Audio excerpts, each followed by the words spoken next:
Hello again, everybody. Welcome to 4 Star Chicago Sports. This is the Northside 9. And our bingo cards didn't quite read correctly in this first series. Cubs fall in the rubber match to the Nationals today. Hopefully we can bounce back against the Angels next week. All that and a lot more right after this.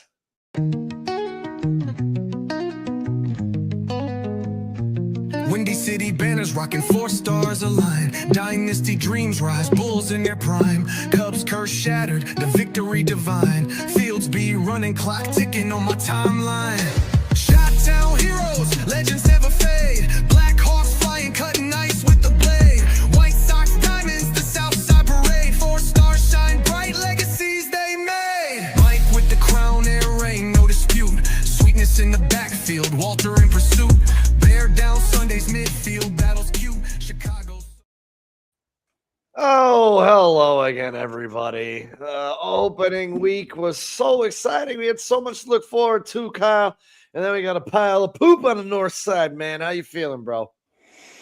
Yeah, a little depressing, man. I mean, just 3 games in, not a big deal, Sean, but certainly have to beat those top bottom tier teams. And Washington's probably going to end up with one of the worst pitching staffs in all of baseball. Not happy about what I saw. A lot left to be desired, man. But you know, one and two, only 3 games into the season. Keep your chin up, man. Keep your chin up. Yeah, I'm not gonna get too down in the dumps. I didn't like a lot of what I saw. The first game, obviously, Bregman looked like dog doo-doo at third base. Couldn't hit a lick. Got the bats back in the second game. This game, again, the bats went cold. Kind of shades of last year. If the long ball's not going out, we're not scoring runs. The Cubs did hit Irvin today. They hit some balls in the button line drives right at people, but that was exactly what was happening with this lineup last year. We were saying that, man, they're getting great velocity out of the box and, at 108 exit velocity, but it was right at somebody, And again, they had 4 hits today. 3 were home runs. Cubs fall 6-3. Just kind of the same old, not what I was looking forward to because I thought this Nationals team, Blake Butera, he said that this team will be a scrappy team coming out of spring training, that they would fight, they would claw, and they would dig with all these youngsters. They certainly did against the Cubs, and the Cubs didn't have any answers for them, certainly on opening day and today. And I'm going to be perfectly honest. When I say this, the Cubs, I know they scored, 10 runs or 11 runs yesterday. I can't remember. It was 10 or 11. But regardless of the fact, they were aided by some bad defense by the Washington Nationals. The Nationals created some blunders that allowed extra base runners. So it wasn't all just contact. Again, they played long ball. But I'm looking for these slap hitters, man. Kind of disappointed in myself today. No Miguel Amaya. We're going to talk about him in just a little bit.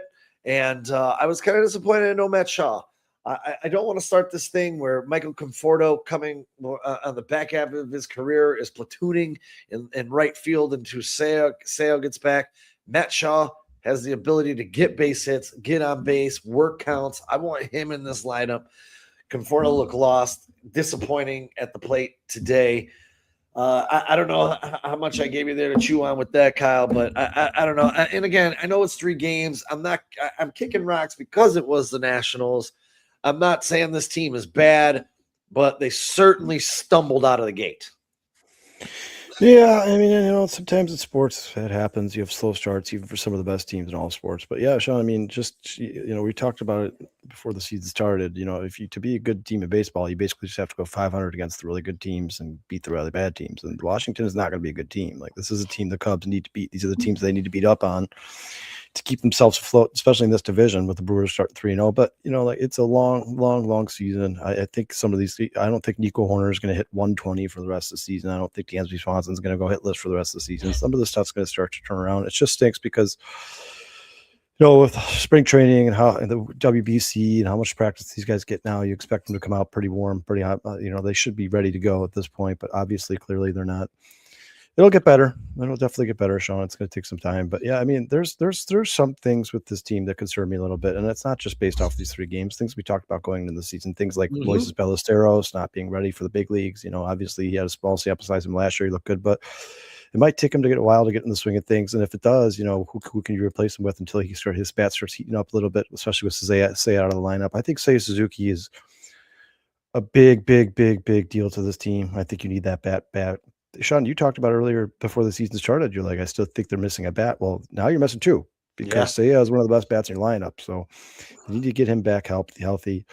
It'll turn around, no doubt about it. The Cubs will be in there at the end. They'll be one of the best teams in baseball, but it is painful to watch them lose to a staff that I think is going to be one of the worst pitching staffs in all baseball. I mean, Sean, go look at the Nationals starting rotation and their bullpen.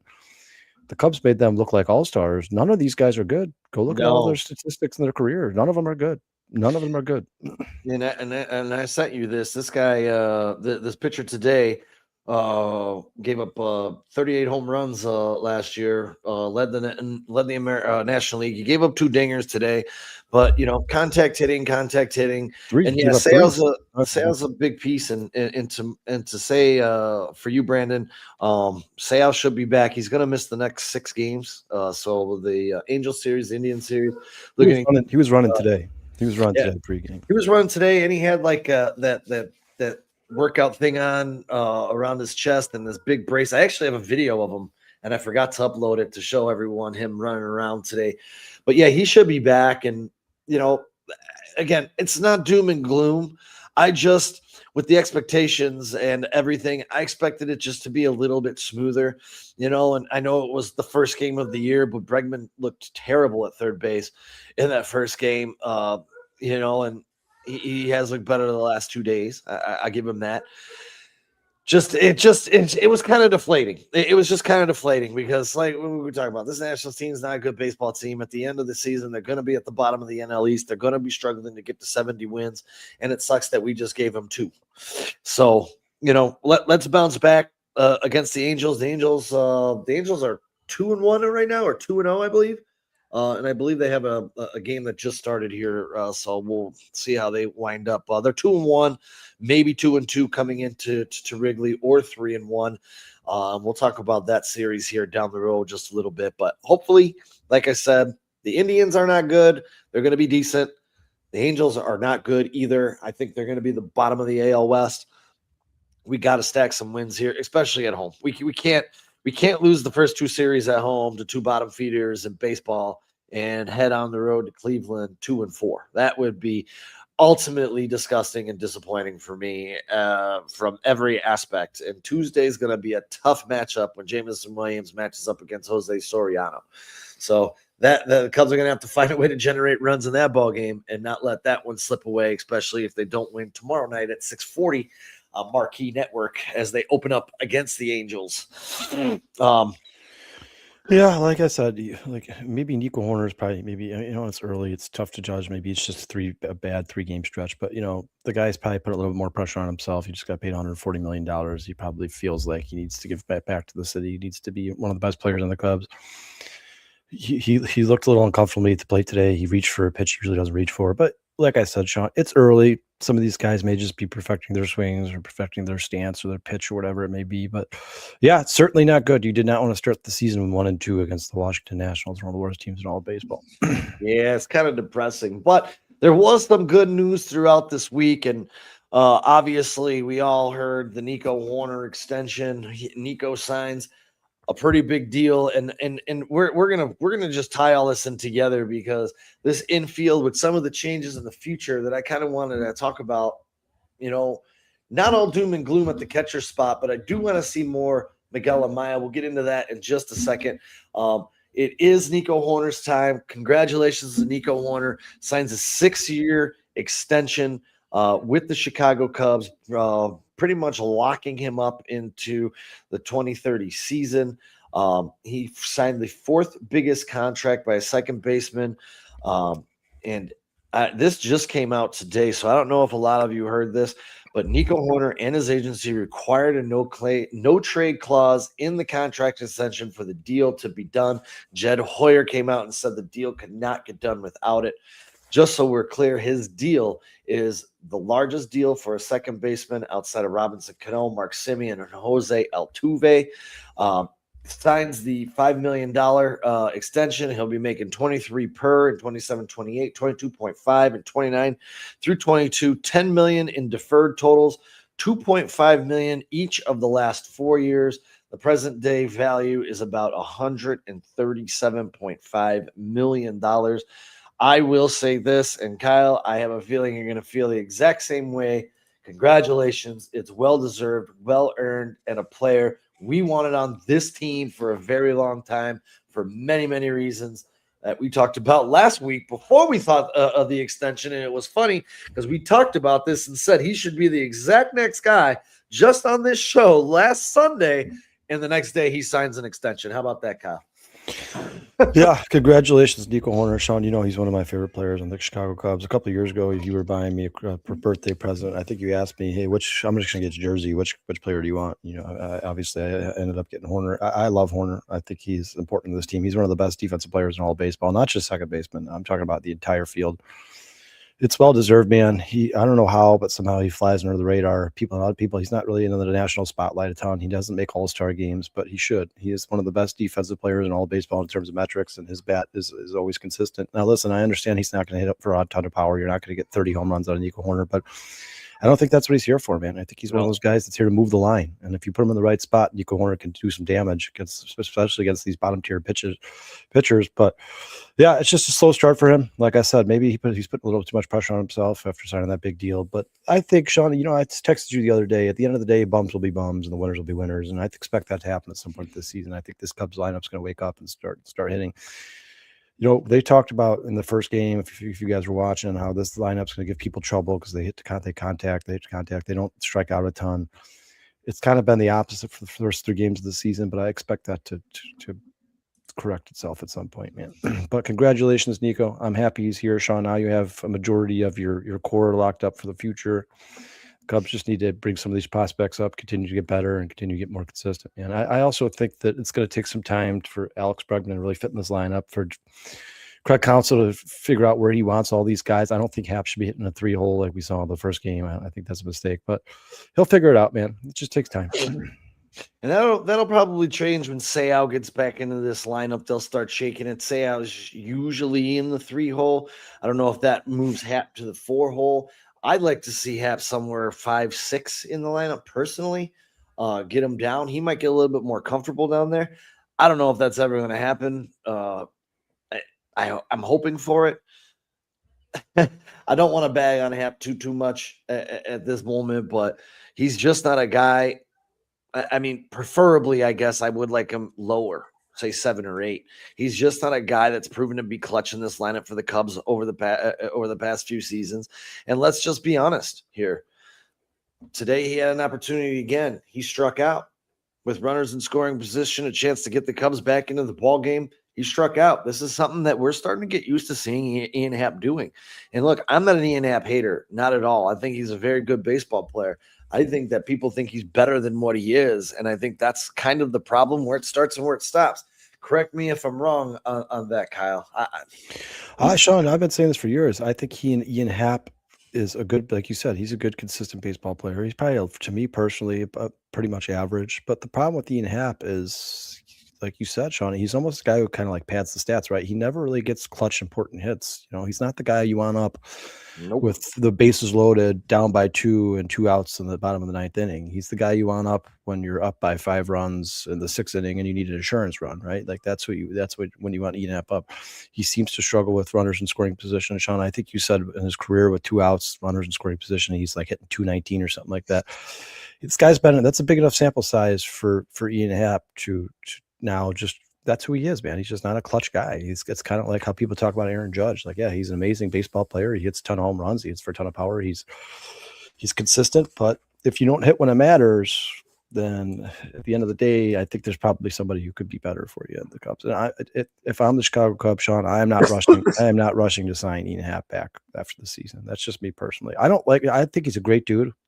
I listen to his podcast. I think Ian Happ's I don't have anything against him. Yeah, like I said, there are times where Ian Happ has been the Cubs' best hitter, certain times, but he's just not consistent. He's not consistent. Yeah, 156, 2 outs, runners in scoring position. He does have 16 home runs, 136 RBIs, 18 stolen bases, 78 walks, 156 strikeouts. He's hitting 219 with 2 outs, runners in scoring position, late and close. late and close in games, hitting 239, 184 strikeouts. And when the Cubs are behind, he's hitting 237 with 178 strikeouts. When the Cubs are ahead, he's hitting 261. These are his clutch stats. His best batting average is when the Cubs are ahead. So tie game, he hits 241. And I'm just saying, like, for me, clutch guys, they don't hit 230, 240. Call me crazy. Yeah, like he's, and Hap is an important part of this lineup. I just see, people talk about him like he's our Aaron Judge, he's our Juan Right. Soto, he's not. If you ask me to rank the Cubs hitters from He serves a purpose. 1 to 12, if you include the bench guys, Hap for me is 7, 8. I mean, I'd rather have Bregman up. I'd rather have Nico Horner up. I'd rather have PCA up. The list goes on and on, man. Like I said, no disrespect to Hap at all, and he's great in left field. I just, people talk about him like he's going to be one of the best Cubs ever to play for Chicago. I just don't believe that. I think he's serves a purpose. He does his job. But Sean, if you asked me to pick a player I want up when the Cubs are down by 2 runs in the bottom of the 9th, bases loaded, I'm not taking Ian Happ. I would never I would ever pitch ever, hit for ever him. Yeah, I would pitch hit 100%. for him. And another thing about Ian Happ that's frustrating is everybody says, well, he does have value because he's a switch hitter. Well, if you're hitting 120 from one side of the plate, you're not really a switch hitter, because I bet you there's a lot of players in baseball who are, like, say, for instance, guys who are righties, who, if they went to the left side of the plate, they could probably scrape out 100, 110, 120 batting average. These guys are all super athletic. Ian Happ it's weird. It's difficult to find. He's consistently inconsistent. He's good when it doesn't matter and bad when it does. Yeah, and Brandon, if they could trade him, he has a clause in his contract that he can veto any trade. So the Cubs would really have to make him happy in order to get rid of him. Unfortunately, same like now with Nico Horner, he's locked in here. Cubs can't trade him. He can waive the no trade clause, but he's gonna have to be going to the Dodgers or something, I have a feeling. But listen to Nico Horner's press conference, man. He said this is what he wanted. He never wanted to leave Chicago. He wanted to be here for his whole career. So again, congratulations to him. He earned it. He deserved it. We talked about this all last season, that we were hoping he would get extended. Why wasn't he extended? And the Cubs are figuring it out. And the Cubs are going to have some other extensions that they're going to have to work on. And they're going to have a lot of money coming off the books here at the end of this year. Money coming off the books for the Cubs is Amaga's 22, Shota's at 22 million, Hatt's 20 million, Suzuki 17 million, Tyon 17 million, Boyd's 14 million, Ray's 6 million, Harvey's 6 million, Kelly's 5.75 million, Thielbar's 4.5, Milner's 3.7, Carlson's 2 million, Conforto's 2 million, Webb and Tyler Austin's 1.5 million. The Cubs will have $124 million coming off the books at the end of the season. Sounds about the right time for me to take a look at that first baseman and get Michael Busch over to a long-term contract so we can keep him on this list, because as we look right here, these are the Cubs that are locked up. This is the lineup. This is what we're going to be looking at here for the Chicago Cubs over the next 4 years. Cade Horton as your ace, Busch at first, Horner at second, Swanson at short, Bregman at third, and we have our boy PCA MVP PCA sitting in center field right there. How left and right figure themselves out, we'll see the answers to those puzzles.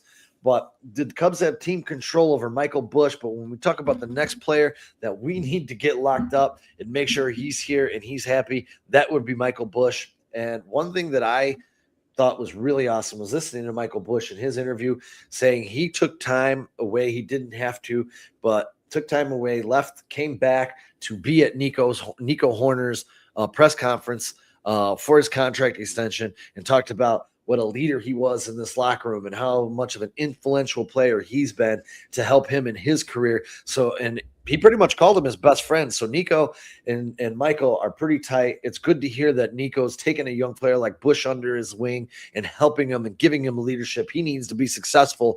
That's the type of guy that deserves an extension, and he got it. And Michael Busch, for me, would be next. Who's next for you, Kyle? Would it be Michael Busch, or you have someone else in mind? Yeah, I mean, real quick to answer Vernon's question here, he says, "Do they sign Say?" I don't believe so, Vernon. I think that the Cubs are going to start digging into the farm system a little bit. Got guys like Ethan Conrad, Jefferson Rojas. I think they're going to Calvin Alcantara. They want to start to see what some of these guys are made of, man. And it sucks because I think Sale, when he's healthy, is one of the best hitters in all baseball. But yeah, Sean, absolutely. If you're talking about who they should add another piece to this core, somebody you want to keep here for a long time, it's Michael Busch. Outside of batting average, who's basically the leader of every offensive statistical category last year. He started this season. I think he's has the highest average on the Cubs through 3 games this season. I think he's 333 or something like that. But yeah, I think Michael Busch, Sean, and it's going to sound crazy because I know Cubs fans love him, but if anything, I think he's actually a little bit underrated. I think he Oh, should be talked 100%. about. Yeah, he should be talked about more in the national media, man. I mean, this is a guy who hit what 34 bombs last year, and he only how many games did he play? But he didn't It face a ton of was lefties. 130, I think he played. Yeah, 130. So if he plays another 32 games, you're talking about a guy who's going to be in the 40, 45 home runs, somewhere between there. And Michael Busch is clutch. Michael Busch is a guy you do want up Yes. when there's guys on bases, man, because when the Cubs were battling out at the end of the season, battling out the rest of the teams in the wild card race, trying to get in the playoffs, Michael Busch was at his best, man. I think he hit 5 or 6 of his home runs in the last 2 weeks of the season last year. I mean, this is a guy who loves baseball. He wants to win, and he looks comfortable at first base. He looks comfortable in a Cubs uniform. And he looks comfortable at Wrigley. I love Michael Busch. Sean, I know he's like probably your favorite player on the Cubs. I would 100% would be heartbroken if the Cubs decide that he's not going to be a part of the core here and they move on from him. I want to see Michael Busch get an extension here soon, for sure. And he is locked up under team control until 2030.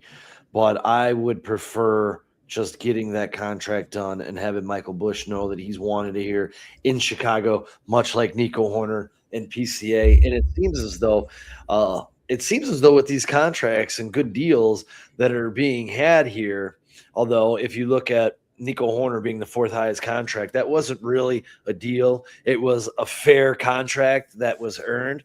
But Ryan Pace is getting some run for his money with these contracts that Jed Hoyer's pumping out. What do you think? You know, he's got the $1 million infield now. Where is this? We got the $1 million infield all locked up in deferred money. We got Swanson at 7 for 177. He was the cheapest shortstop that was signed for the lowest contract of the big time shortstops that were out there. Some people feel he was the lesser of the 3. You got Nico. Nico's combined contract now is 176 million with the 30 he'll be making the rest of this year into 2027. And then you have Bregman's 5 years, 175 million before the deferrals as well. So you have the $1 million infield here, and I would love to add Michael Busch to this image right here and lock up this infield for a very, very, very long time. Kyle, did the Cubs make a mistake, or give me your impressions about the 3 guys signed up long term? Is this the ticket for the Chicago Cubs? Right decisions on all 3? No, they certainly did not make a mistake, Sean. I mean, first of all, everybody in the world said that Dansby Swanson was the worst shortstop available that season. He ended up being the cheapest. I think that's probably part of the reason the Cubs signed him. But so far, Sean, it looks like to me like he actually may have been the best of the 3. And I understand that Mookie Betts, or not Mookie Betts. Who else was? It was Carlos Correa, and who was the other one who was available that year? Wasn't it Altuve? Not Mookie Betts. No, it was Correa. What's the Red Sox? Was it Devers? No, shortstop. Went to the Red Sox. What is his name? I don't understand. I don't. Either way, they may have a little bit better bats than Dansby, but with how good he is on defense, man, Xander Bogaerts, that was the other guy. Yeah, thank you. Yeah, but with how good Dansby Swanson is on defense, man, I think he makes up for that lack of hitting. I think Dansby Swanson is a great player. He's a good team player. He's a captain. I think Nico Horner is probably the best second baseman in all of baseball defensively, and he's a damn good hitter. He's one of those guys who moves the line. And I think Alex Bregman's a star, and he's a winner, and he's a leader in the clubhouse. I absolutely love the core that the Cubs have built here. I love the PCA extension too, Sean. The only thing I'm concerned about is what are they going to do to make this team better? What are the pieces they're going to add around them? I would love to see the Cubs bring up some of these prospects and see if they can play, but you can't expect all these guys to pan out. So you're probably going to have to see the Cubs add some guys from free agency in the next couple of years here. Just make sure you make the right moves, man, because once the money's gone, it's gone. And the Cubs have to stay competitive with teams like the Dodgers, the Phillies, the Mets. That's a tall task, man. Look at some of these rosters. The Dodgers are, you guys all know, I don't have to tell you, it's an all-star lineup. Look at the Mets lineup, man. That trade for Luis Robert, what the Mets did this offseason, they just continue to get better and better and better. If the Cubs want to stay in that race, they need to be aggressive. They need to act like a top tier organization, like a championship caliber organization. I love what they've done, but there's a ways to go, Sean, for sure. And it's not all working out for the New York Mets, as their big acquisition of Bo Bichette is 1 for 14 with 7 strikeouts to start the season. Yeah, that will change too. But I was just going to say the former AL batting champ should turn the corner at some point. Yeah. But Sean, I absolutely love the contract extensions. First of all, I love all 4 players. Second of all, I think all of them could have got paid more elsewhere. Like if they decided to go to the Yankees or the Dodgers, I think they could have squeezed more money out of any of those teams. So the fact that the Cubs got those guys for the price that they did, I think they're all great moves by Jed Hoyer. Now it's time to see what Craig Counsell's made of, Sean. He's been given the tools. Let's see if he can build a championship. And the one thing that I would like to say, I kind of touched on this just a little at the top of the show here, is I would like, the Cubs last year at the catcher position, the Cubs catchers ranked last in the NL at a negative 0.2 WAR, overall ranked 23rd. They ranked 11 in OPS and had 29 combined dingers. Amaya in his short over his career has posted a respectable 82 OPS, 23 extra base hits, over 363 plate appearances in his first full season in the big leagues. But his real value came behind the plate. The 26-year-old tied for second among catchers with a 1.5 defensive WAR. The former top prospect is now stuck, obviously, in the platoon with Carson Kelly, who we're going to talk about as well here, who is in the last year of his 2-year extension. But the defensive contributions in 2024 for Amaya were off the chart. He started 103 games as the 6th most in the NL, and he managed the Cubs pitching staff to a 359 earned run average behind the plate. He ranked second in all of baseball with 12 blocks above average, trailing only Danny Jansen in 2024. These metrics identify him as one of the best preventing of wild pitches and pass balls behind the plate. He finished that season with a 1.9 BWR per Baseball Reference, placing him as a top 20 overall catcher and accounting for both his defensive durability and late season offensive surge. If anyone remembers the second half of his season, he started to take off with power and hitting in between the gaps. Amaya was an absolute stud after the break in 24. And again, like I said, the Cubs staff, and this is a product of probably who the staff was and who the team was, because the 24 team was okay. It wasn't that good of a baseball team. The Cubs were 32-30 in his starts over his career over the past 2 seasons. Kelly emerged as a major offensive weapon. Obviously, last year for the Cubs, he posted a 3.6 WAR, leading the team in caught stealing percentage between Amaya, who only played 26 games, and Reese McGuire. I think he had 44 games for the Cubs last year. But he appeared in 111 games, and he was particularly good against left-handers. He hit 314 against left-handers, posted a 459 slugging percentage in those matchups. He did have 5 home runs against lefties. 12 of his 17 came against the righties. So he was obviously he positioned himself well as a platoon player, but as this top prospect. And when you look at this low earned run average and a 352 earned run average for a catcher to have your staff is a pretty comfortable place to be. I would like to see more Amaya, because I understand last year was 26 games where he was cut short. But in those 26 games, man, we saw this kid be electric and do things we're not going to see Carson Kelly do. We saw this again in 2024 when we had the 100-game sample size, where he acclimated to Major League Baseball and then started to become that top prospect in the organization behind the plate, a top defensive catcher in this game, not only with pass balls, throwing runners out at second, framing pitches. This guy, I would like to see personally less of a platoon, 70% of the time behind the plate, 30% for Kelly. Kyle, what are your thoughts on the catcher position? Are you with me, against me? You think it should still be more of a platoon? Where are your thoughts on what's going on behind home plate? Honestly, I couldn't have said it better myself. I mean, everything you just said explains the entire situation to a T, Sean. I mean, listen, Carson Kelly's a nice piece to have on your team. I think he's a good platoon player. He's a good backup catcher. To be honest with you, I don't think there's that much of a drop off from Carson Kelly to guys like, say, Benthecourt or Reese McGuire. I think they're all kind of in the same conversation. Amaya is clearly better than all three of those guys. Amaya needs to be the starter for the Chicago Cubs. And to be honest with you, how highly ranked of a prospect he was, I thought that was kind of their plan, right? Like that's kind of what you thought. The way you thought you were going, you thought he was going to be their next Wilson Contreras. Like, well, we lost Wilson Contreras, we got our next stud catcher here. Now I understand that injuries have kind of derailed his career a little bit, but if Miguel Amaya stays healthy this season, he absolutely should be 70-75% starter this season. Carson Kelly had these surges last year where he looked like a really good player. But let's face it, go look at his career, guys. We know what Carson Kelly is. This is not a guy who's going to come in here at 40 home runs. We don't know anything about Miguel Amaya. All we know is what the little time we've had to watch him, he's looked really damn good. He's both defensively and I mean, here, let's for instance, you could compare the small sample size of the season to the small sample size of his career. This guy's played one game this year. He's 2 for 4. He's hitting 500. He's got a bomb and 2 RBIs.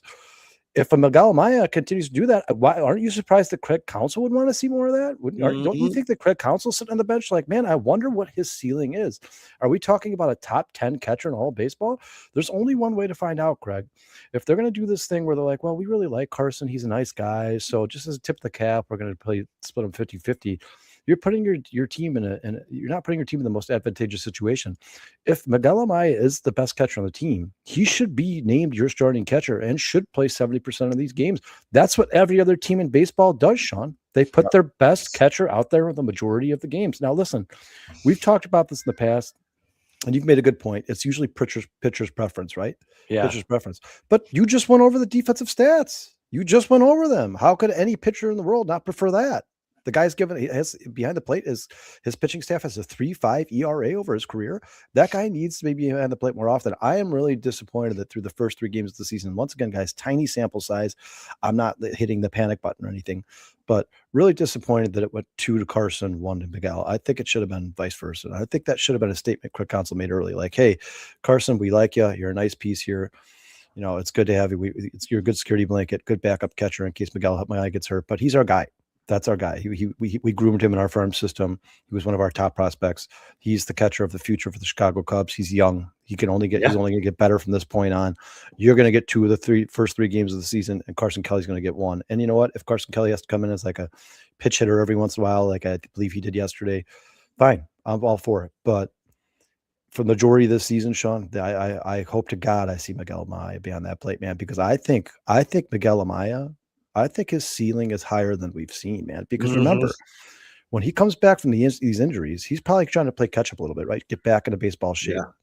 Can you imagine what he would look like if he was like 100% healthy and you got a full season out of him? I mean, you're probably talking about a guy who hits 25 bombs and can hit anywhere from 260 to 290. If that's the case, then he should be back there as often as possible. It's not even a conversation, if you ask me. I'm sorry. No disrespect to Carson Kelly. And that's what's kind of disappointing because, like you said, I thought this was going to be the guy going into the season as the number 1 guy, and it wouldn't be such a platoon, but kind of disappointing as we start, the first couple of games here and we see the 2-3 split. Now, he when it comes, he did have Tommy John surgery back in 2001. Speaking of Miguel Amaya, 2022 experienced dislocation in his left ankle, and then 2025. So he's been 3 years of not being injured and staying healthy and consistent. And honestly, dislocation of the left ankle. That was sliding into a base, probably. That's a brutal injury, man. And real quick, Sean, I just want to address Brennan's comment here. He says he's talking about the challenge. Am I better at challenges, guys? No. This challenge thing is new to all of baseball. If you look around the league, there's plenty of games you're watching where you're like, oh my God, why didn't he challenge that? Why didn't he challenge that? Remember, they only get a few of them. They try to save for the end of the game. I think most starters and catchers try to save them for the relievers when it's a more high leverage situation. On top of that, man, they have to get used to what pitches they believe should be pitches they should challenge. Like it's just something that's going to take a long time for these guys to get used to. I expect by next season, most of their challenges will probably be successful. But yeah, you're going to see some challenges this season that look a little goofy for sure, man. We saw one, you guys, and I think it was the same at bat, Sean. Correct me if I'm mistaken, but Carson Kelly had a really good challenge today. And then 2 pitches later, he had one of the worst challenges of anybody this season in baseball. Like, Carson, that was clearly a ball, man. Like, when they announced that the Cubs were challenging that, I'm like, guys, that thing was 6 inches below the strike zone. There's no way in hell that's a strike. They're going to get used to that, man. They're going to get better at it. It's also situational. You don't like, if it's the 4th inning and it's game's tied 2-2 and it's a 0-1 count, doesn't matter. Are you going to challenge that pitch? Is it that important to the game? Or are you going to save those challenges for later on in the game? They'll perfect this the longer it goes on. I actually, Sean, to be honest with you, I kind of like it. So far, I do too. 3 games in the season, I think this is just another thing baseball's done outside of the pitch count that seems to be working, and I think it's going to be here to stay for a long time. I like it. I think if anything, they're probably going to add a couple more challenges for each team. Probably going to get up to like 6 or 7 for each team. But yeah, it's definitely going to take some time to perfect. So you guys, if you see some challenges, you're like, well, that was kind of strange. Don't jump all over this guy's street. Yeah, yeah. Just be hasty, man. That's all I'm saying. It'll look better as the season goes on. I promise. I actually I wasn't sure about it, but so far through watching 3 games of Cubs baseball, What? I like it. I like it a lot. And we're saying that, and it's bit the Cubs in the ass, right? Yeah, yeah. Washington has been really good at challenging pitches, Yep. so it's bit us in the ass, and I still like it a lot, man, because there's going to be a day where it bites our opponent in the ass. So far, so good, man. I think it's been nothing but successful. And here's another thing that's awesome about challenges, guys. You're not going to see as much bitching between the umpires and the batters, because the umpires will be like, well, dude, if you didn't like my call, then challenge it. And if you ran out of your challenges already, that's your fault. Don't bitch at me because you wasted your challenges on something because you have a bad eye. So you're going to see a lot less complaining from the batters to the umpires for sure. Like, you're not going to see as much of that. You noticed, Sean, today that after the Nationals ran out of they wasted their 2 challenges. I forgot who it was. He was called out on strikes, and it was it was not a strike. It was a ball. He should not have been called on strikes, but instead of complaining to the umpire, he just walked off because he knew Washington wasted their challenges. Like, don't be mad at me, man. Save your challenges. I will tell you this. One of my most hated umpires in the entire league, CB Buckner. I think they said he's been challenged 8 times and they're 8 for 8 on his strike zone.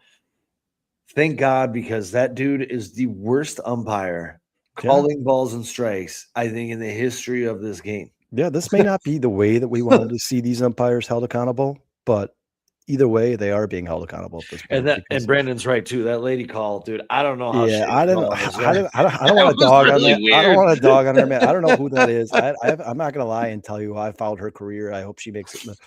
I don't know who that is, but that was one of the worst calls in the history of baseball. And you know what, though? There was an egregiously missed strike call in the Cubs game this week, because we texted each other right away, like, dude, how did they not just call it? It was right down the middle. Like, yeah. I'm telling you, man, sometimes I'm telling you, I think these umpires are looking somewhere else, or they blink or something. There's just some pitches where I'm like, man, I'm not an umpire.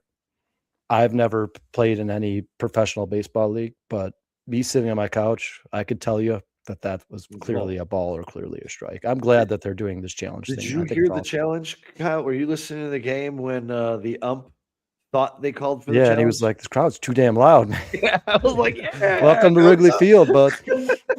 That was awesome. That was awesome.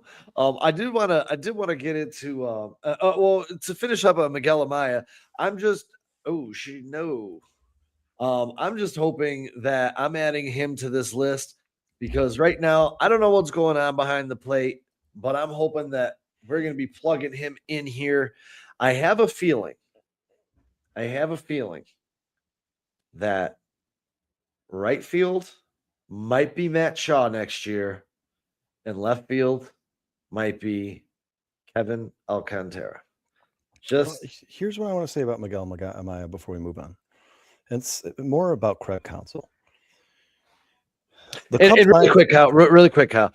Miguel Amaya is under team control through 2030. So he is going to be here regardless, unless the Cubs decide to get rid of him.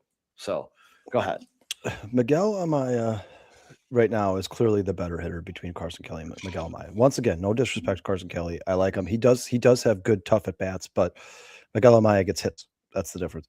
So right now, with the lineup the way it is, Sean, you've already said you think this team is missing a bat.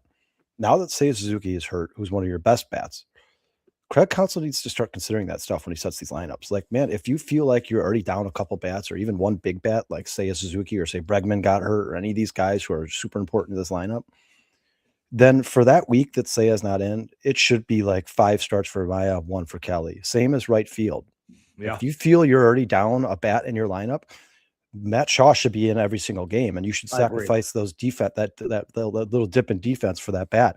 Craig Counsell needs to recognize that. Like, dude, Craig, you're playing the Washington Nationals in a rubber match. Both Miguel Amaya and Matt Shaw should be in this lineup because you clearly struggled game 1. You couldn't find hits. You need to beat these bottom tier teams. Even if you're sacrificing a little bit defensively, you need to get all the best bats in your lineups. When you're missing a guy like, say, Suzuki, who I could argue is probably the best hitter on the Chicago Cubs, you need to make those sacrifices, man. Like, hey, sorry, Carson, we love you, but you're not going to play for a couple weeks, not until Say is back, because we need better bats in the lineup. We need to find hits. That's one thing that since Craig Counsell has been here, since he was signed by the Chicago Cubs, has been a little bit disappointing to me. That's something that he needs to recognize. Like, hey, man, I'm missing, say, Suzuki's bat in this lineup. Suzuki's probably, a top 15 hitter in all baseball. I'm going to have to sacrifice some defensive metrics in right field, play Matt Shaw, and I'm going to put Miguel Amaya behind the plate. That way we can scrape out some hits every once in a while, because I can tell you right now, Conforto, Kelly, that's not a winning lineup of baseball, guys. You putting those guys in your lineup, you're not going to win a bunch. You're not going to beat teams like the Dodgers and the Phillies and the Mets if you're starting Michael Conforto and Carson Kelly. That's not good. That's not good. And Sean, this isn't new. This isn't me speaking out of turn. This isn't like an overreaction to the first 3 games of the season. Because remember, I was saying the same stuff last year about Justin Turner and 100%. Bruhan and all those guys. That was the same conversation. And you'd think by this point, you'd think that Craig Counsell would have figured this out. Like, hey, man, when Kyle Tucker or say Suzuki are hurt, whether you have to sacrifice a little bit defensively, you need to have everybody else in the lineup. You need to have your best bats in the lineup at all times, man. All times. You cannot be benching guys like Matt Shaw and Miguel Amaya when you're missing, say, a Suzuki already.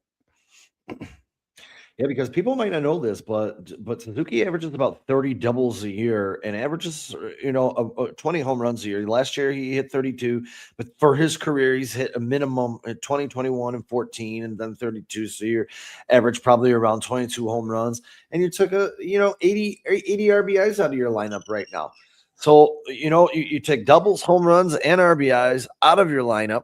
This is a big exit, and I don't know. Bregman, I do think Bregman may not, although I shouldn't say this after a 2 home run day. I don't know if he'll bring you the 30 bombs that Kyle Tucker would give you, but I think he'll start driving the ball into the gaps, and he's going to get his 18 to 20 home runs, I'm sure, on the season, especially at Wrigley Field. But I still do think you're missing that one other power bat, and you're definitely, like you said, Kyle, without Seo in there, you're taking 25 home runs out of your lineup, and you're not replacing that right now. Like, I can't. It's tough to put into words, but when Sean, when you're talking about those statistics you just gave for say Suzuki, when that's not in your lineup, when you're missing that, be situational. You have to compromise. You have to try to find, like, I feel like Craig Counsell's like, I'll say it's hurt, but I'm going to keep doing my normal rotation for my players if they based off lefties or righty, whatever. Like, no, Craig, you have to switch it up now, man. Now that you're missing all those RBIs Sean just mentioned, all those home runs you just mentioned, all that batting average, those doubles, those triples, now you have to try to find that stuff elsewhere. So if that means Conforto sits and Matt Shaw plays because he's a better bat, or Carson Kelly sits and Miguel Amaya plays today because he's a better bat, you got to make up for that loss. And to me, Craig never really, he doesn't really ever notice that. To me, he kind of is just like, it's like out of sight, out of mind. Like, yeah, Suzuki's hurt. He's not playing for the first 2 weeks of the season, but that's not going to change my lineup in any way, shape, or form. Well, it should, man. You have to make adjustments, right? You have to make adjustments. When Say Suzuki's not in the Cubs lineup, it looks a lot more pedestrian. Like you just said, Say Suzuki's one of the best hitters in all of baseball. That's a huge deal. That's like the Dodgers missing Ohtani or Freddie Freeman or Mookie Betts. That Say Suzuki is one of the Cubs' superstar bats. He is. So you have to make up for that loss somewhere. And he's not doing that. You're already missing Suzuki, and you put a lineup out today that's got Michael Conforto and Carson Kelly in it. That's 3 spots in your lineup now that are basically guaranteed strikeouts or guaranteed outs. You can't do that. Act like a championship team, man. And when you look at last year, he hit he's a lifetime 270 hitter, 269.9. As I'm looking at his stats. Major league average is 250. So he's better than an average Major League Baseball hitter out of your lineup. It's a big loss. It's Huge. it rears its, Huge. to me, it reared its ugly head in this series against Washington. Oh, you just they looked flat. Sean, if you asked me to define this 3-game series in one sentence, I'd say, man, are we missing Seiya Suzuki? That would be my exact first. Man, does this lineup need Seiya Suzuki? Because it looks like a completely different lineup without Seiya Suzuki. You're talking about, let's be honest, in terms of hitters, the Cubs have 2 stars, right? Maybe 3 PCA. If PCA is the guy we saw if we saw the guy we saw in the first half of last season, he's a star. That's a superstar. If he's the guy we saw in the second half of last season, he's below average. If he's in the middle, he's good, right? So right now, the only guys you can say are guaranteed superstar hitters in the Cubs lineup are Alex Bregman and Seiya Suzuki. So if you're missing one of those guys, that is a huge loss for the Chicago Cubs. Like would you throw Nico Horner and Michael Busch in there too? The only reason I wouldn't put Nico in there is because of the lack of power. That's it. The only reason I wouldn't put him in there is because you're never going to get 20 home runs on Nico Horner. That's the only reason I would. And I'm not saying that Nico Horner's bat's not important in this lineup. I'm just saying, like, when you're talking about, for instance, say pick a team, Sean, any team. If you're talking about the Yankees, like missing Aaron Judge or Giancarlo Stanton's a lot more important than missing some of the guys who fill in the cracks, right? That's the Cubs. I think the Cubs, Giancarlo Stanton, Aaron Judge are Seiya Suzuki and Alex Bregman. I think that's who they are. So you have to make adjustments. You have to try to make up for that loss somewhere, that loss in lineup somewhere. And to me, Craig Counsell is kind of just running things like he normally would. Like, Craig, you need, if you're missing one of your 2 most important bats, then instead of having 7 good bats in the lineup, now you need 8 or 9, because you're not going to get those guaranteed hits from Seiya Suzuki. I think this team is going to look a lot different when Seiya Suzuki's back in the lineup. A lot different, man. Yeah, I think it's going to be a lot better, and hopefully we'll be a star, man. He's a star. We'll be getting to see that against Pittsburgh in about 6 games when the Cubs return to Wrigley. I'll tell you what, guys. If Seiya Suzuki was like an all-star right fielder, if he was like one of the best right fielders in baseball, you're talking about a top 10 player in all baseball. Yeah. And you want to know, Kyle, this is what I was saying when I was saying we're missing a bat, because when we look at it right now and you say, okay, Seiya usually gets hurt with an oblique every year of his career and misses 6 weeks. Yeah. Okay. Now we're going to say that were to happen again and he misses 6 weeks again. You're back in this situation for a prolonged period of time without the Kyle Tucker replacement. And again, I'm not saying there's just a difference between Bregman and Tucker when it comes to the type of hitters they are. When you talk about power. I actually think the home runs are pretty similar. If you look at their statistics, they're actually pretty similar. Where you're missing out I think Kyle Tucker will end up with a better batting average. So he's going to get you more hits. He's a guy who will move. He will move the line better than Alex Bregman. So yeah, Seiya Suzuki is more important to the lineup this season than he was last season. And Seiya Suzuki was incredible last season. It was his career year. It was the best I've ever seen Seiya. And it seemed like every time he's in the DH position, he's a totally different player. But you need Seiya in this lineup. You absolutely need him. And if he's not there, then Matt Shaw and Miguel Amaya are the guys who need to make up that loss of offensive. And Craig Counsell, to me, is not recognizing that. He's like, oh, I'm just going to put out my same old lineup that I do every week. I'm not even considering the fact that somebody's not playing or I have too many. It's like, Craig, you got to try to make up for that loss somewhere, man. And it's like I said, it'd be one thing if they were missing Matt Shaw, but you're missing Seiya Suzuki, who's probably going to be second or third on the Cubs in RBIs, maybe even first, maybe first, because wasn't he first last year. I believe he was either first. It was either him or Bush. I mean, he had to be up there. he was over 100. He was over 100. So if you're talking about losing that many RBIs in your lineup, you got to put your best lineup out there every single day. Man. Yeah, and you're right about the home runs. I was looking at last year. It is 18, 26, 25, 23, 12, 6, 41, 31, 19, and 8 throughout his 11-year career for Bregman. So he does bring that power. Man, 119 walks. He led the league in 2019 with 119 walks, dude. That's amazing. I love Bregman. Also a doubles machine, man. I didn't realize he was such a doubles machine, dude. John, you're absolutely right. They're 2 totally different players. And it's weird because you look at the statistics, you're like, actually, they're kind of similar, but they are completely different. They both get their numbers, but they do it in different ways. I think Alex Bregman will replace Kyle Tucker's bat in this lineup, but Seiya Suzuki is a much more important player this year without Kyle Tucker in that lineup. Yeah. To me personally, Kyle Tucker is a superstar. I think Alex Bregman is probably on that superstar, on the verge of superstar, if certainly a star, right? No doubt about it. Seiya Suzuki is your number 2 scariest hitter in the lineup. I think if you're a opposing manager and you're talking to your pitchers and you're like, there's 2 guys for this lineup, you really got to watch out for it. Seiya Suzuki and Alex Bregman. Now, Michael Busch is probably going to be in that conversation the more that he gets used to him, right? Because he's proven that he's doing this consistently now. This is who he is, man. He's just a clutch, good, everyday hitter. He's a good But ball player. we haven't seen it, right? Because he didn't play against lefties. He missed over 30 games last season because they were worried about him against lefties. Seiya Suzuki and Alex Bregman, you know what you're going to get. They've proven it. We know who they are, man. And I think Council said he's going to give him more opportunities with lefties this year, Michael Busch. We'll see how that works. I hope out. so. Maybe I hope that'll so. affect his numbers a little bit, but you can't get better if you don't face him. So I think 100%. the next step in his career would be give him some more at bats and see if he can become a complete player who can play, 150 games a year, 145 games a year. And take that tape, take that film of those at bats, and if he's still struggling against lefties, bring him into the classroom and say, hey, bring him to the lab and say, hey, man, make this adjustment when you're up against lefties. The Cubs have been very good at making adjustments to their hitters and their stances. Do that for Michael Busch as well, because if that guy starts hitting lefties, you're talking about another guy who's one of the best players in all of baseball. Yeah, and I think Dustin Kelly does a good job out there. Sure, absolutely. And the one thing that I thought was, I mean, I guess it didn't help, but Justin Turner last year being there, having that experience and knowing the kind of hitter he was throughout his career and working with these young kids, I really liked that last year. Unfortunately, he obviously is no longer a Chicago Cub. Did he retire? I don't remember. I believe I think he retired. He retired. I believe he retired. Yeah. If you can, look that up, Brucey. See if Justin Turner retired. I can't remember. No, Sean, that's a really good point. I guess you call him like a player's coach is what they call him. Yeah.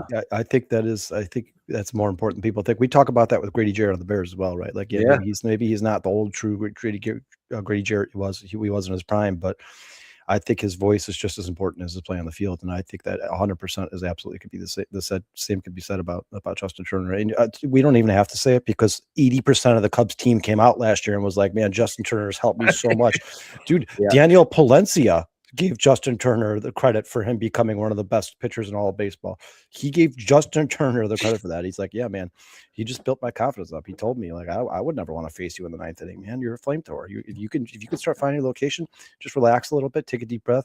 You're gonna be one of the best pitchers in all of baseball. And Daniel Palencia said that worked wonders for him, man. Yeah, that's a bad. It was a guy I wanted back, but we didn't get, and that's okay. That's okay.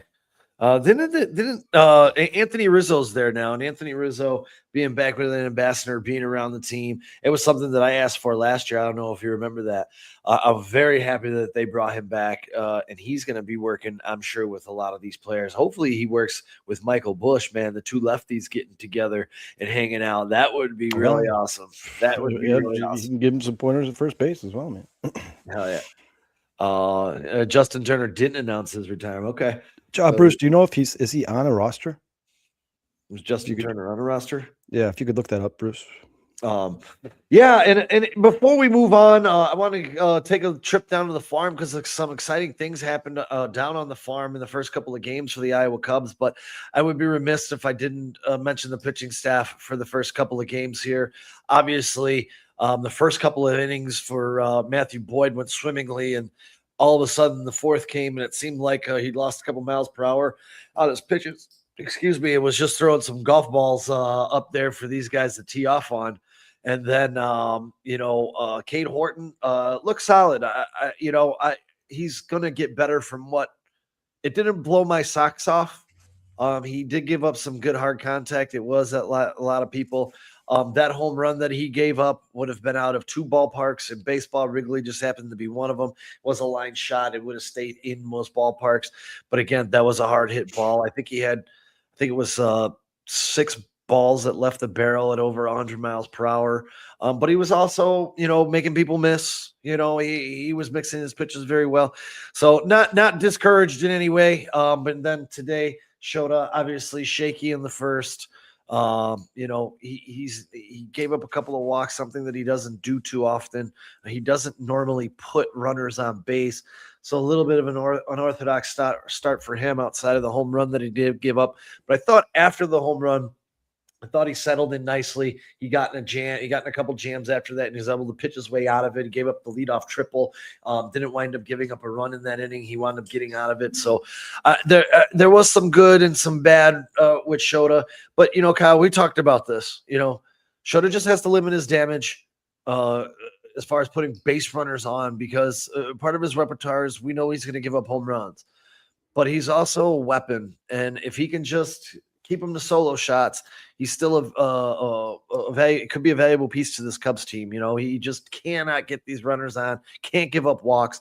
And again, something he didn't do. He struck out 117 last year and only walked 26. So Shota doesn't put a lot of people on intentionally. So I like what I saw today. I don't know what you thought of the starters, but I wasn't discouraged. Matthew Boyd, as we talked about going into the season, we were a little nervous about him. He might make me nervous again when he starts here in the next couple of days.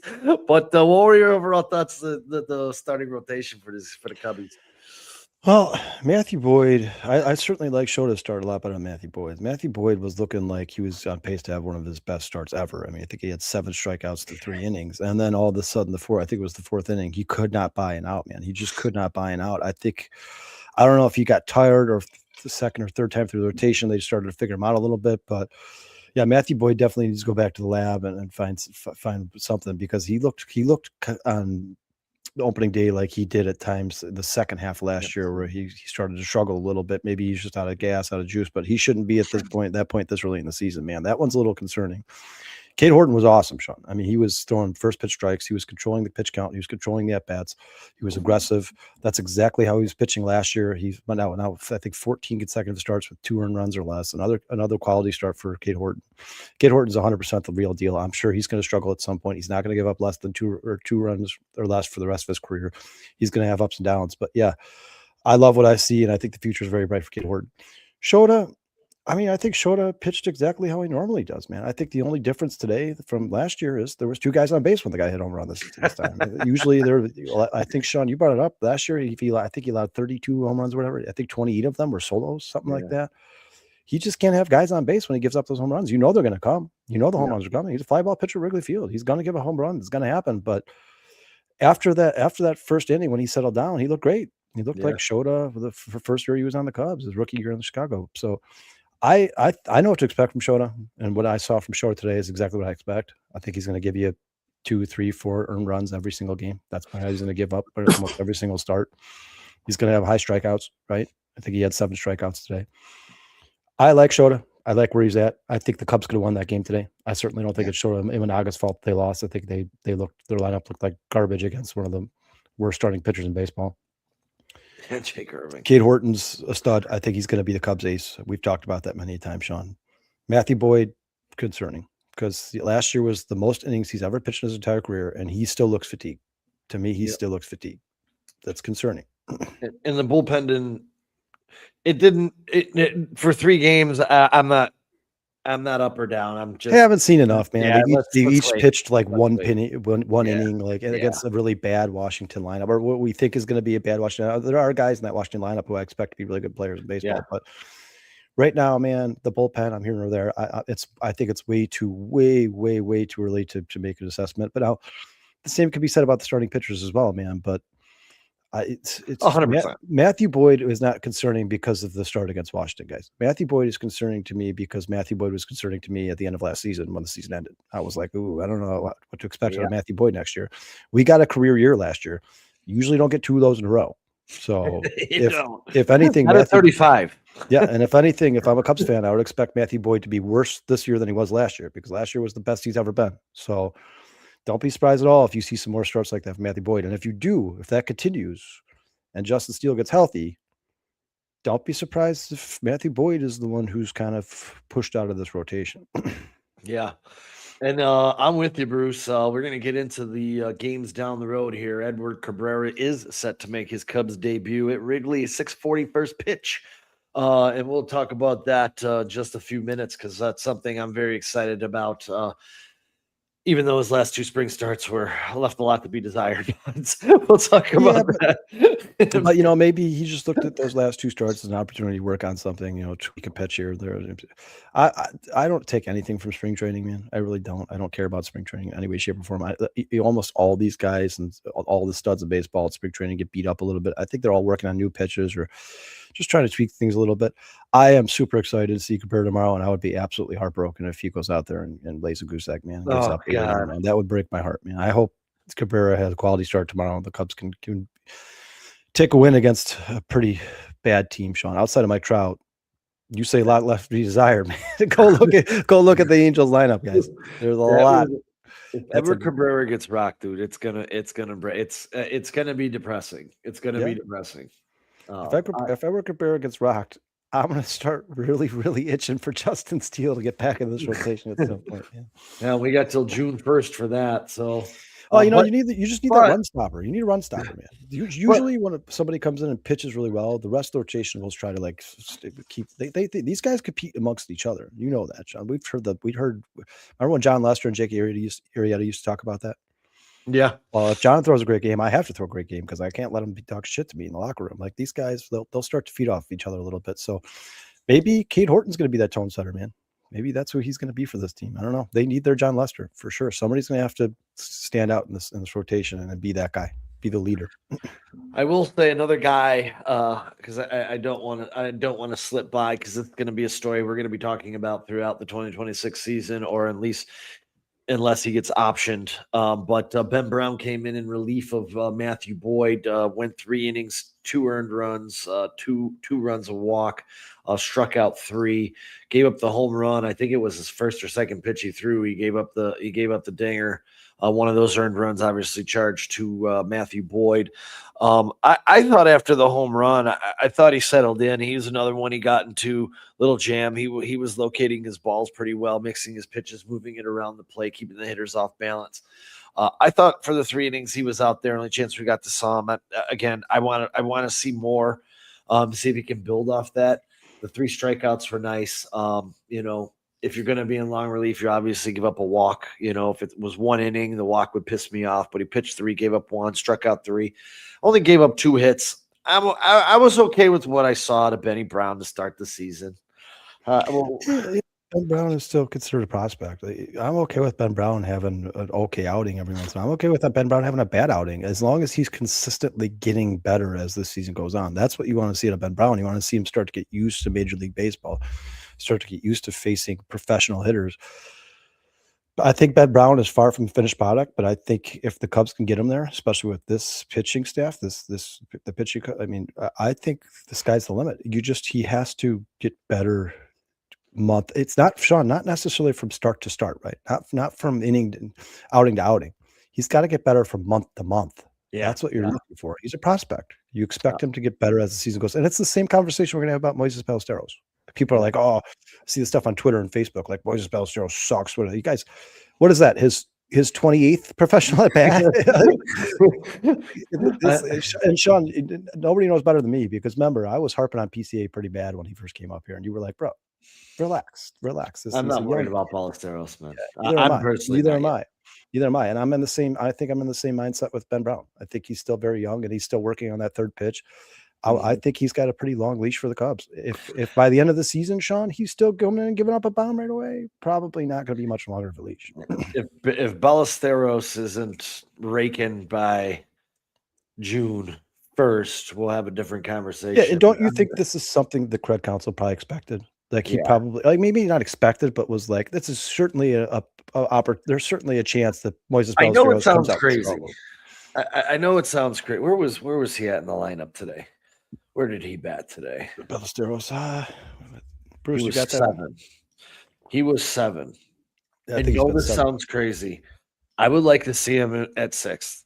I know that sounds crazy, but the reason I'd like to see that is maybe you could, when Suzuki gets back, you can lower this lineup down a little bit and you can put him in between 2 good hitters and maybe you'll have some better pitches to look at.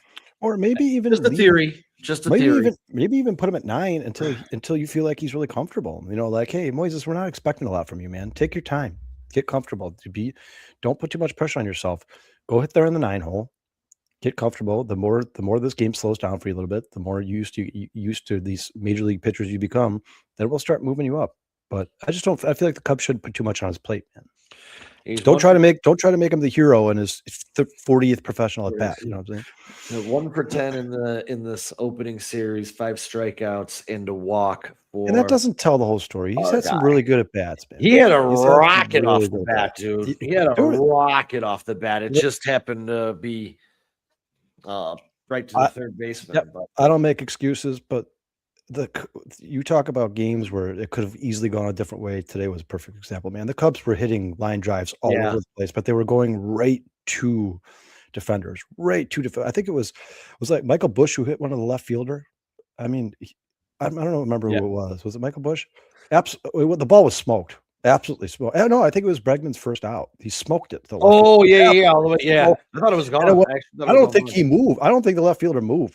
I think it went right to him. But 9 times out of 10, guys, those balls are going to drop. Those balls are going to find grass somewhere. That was just bad luck. It was just bad luck. And I, Sean, you know, I'm not that guy, because whenever people are like, you know, I'm the guy who's like, I used to call Seiya Suzuki almost, because people are always like, yeah, but he almost had 3 hits. I'm like, I don't hear that shit. But today it seemed like it was a little more dramatic than most days, man. They were absolutely smoking the ball off that starter Irving today, but they just weren't finding green grass, man. And it'll come. I'm not too concerned. I'm not concerned yet. It's 3 games. It's 160 to go. 159. What is it? 160? Yeah. 159.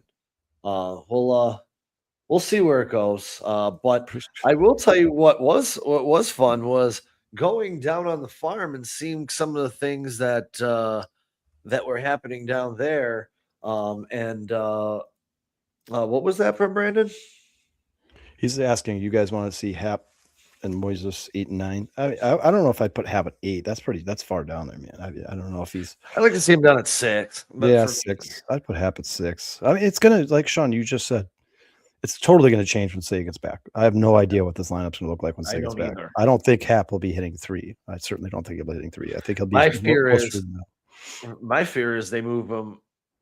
He might go to 5, because you lead off with Bush, then you go Bregman, then you go Suzuki, then you go PCA. Yeah, I mean, I want Swanson at 8. That's what I want, because every time he's ever been at 8, he's been amazing. I think Swanson needs to stay at 8, man. And I know that sounds crazy, because Swanson's not like a terrible hitter. He's not one of those guys who are like, oh, most teams just stick all the really poor hitters at the bottom of their lineup. But if that's where the guys found the most success, why change it? If it's not broke, don't fix it, man. Swanson, when he was in the 8 hole last year, looked great. He looked amazing. So keep him there. Yeah. Keep him there.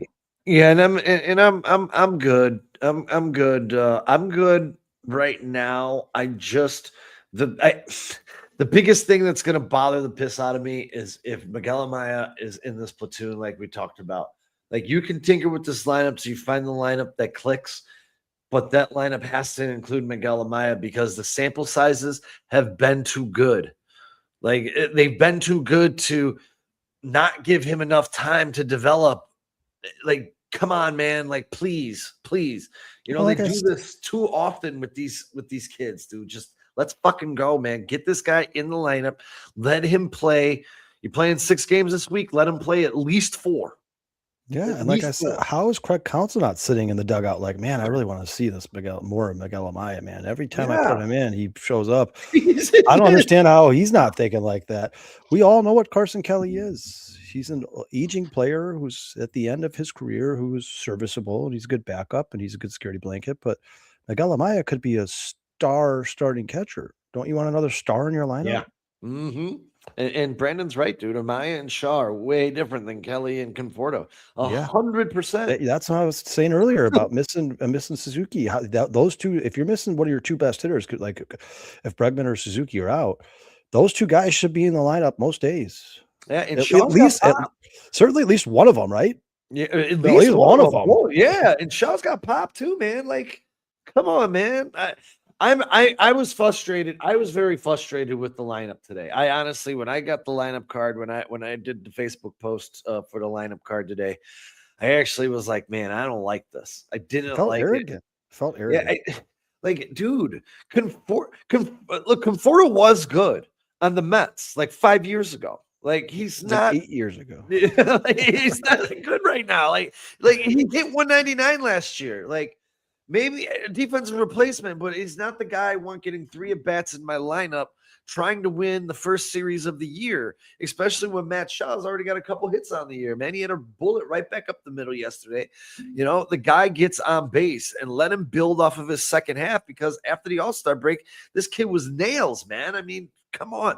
Like I don't want Craig to frustrate me 3 games into the season, but I will tell you, I'm with you. It looked like an arrogant, just we're gonna win this game because this pitcher sucks lineup, dude. The Nationals suck. We're going to beat them. We don't need Suzuki. We don't need Shaw. We don't need Amaya. I'll put my Confortos and my Carson Kellys out there, and we'll win this game because this team sucks and we're good. Like, maybe not, Craig.